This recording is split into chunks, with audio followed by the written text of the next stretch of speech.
Ahora se va a dirigir a nosotros Jesús Villaverde, que es sobrino del Elpidio Villaverde, exiliado, hijo de Achiño Villaverde, preso en San Simón y en el fuerte de San Cristóbal, en Pamplona.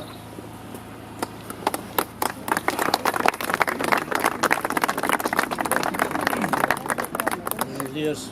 Poco puedo hablar de mi padre, que nunca le gustó hablar mucho del tema. Pero bueno, tiene las ideas contrarias, pues fue encarcelado, estuvo en prisión de Pontevedra, prisión de Pontevedra, San Simón y San Cristóbal. Siempre dijo que estaba mejor allí que fuera, porque así no lo podía pasear, era más difícil.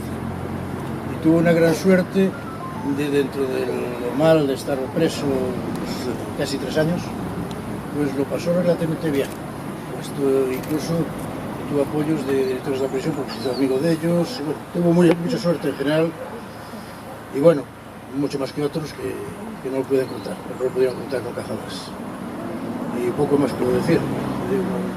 Fue un tema que nunca en familia, cuando venían amigos sí hablaba, si no, no solía hablar del tema, no le gustaba.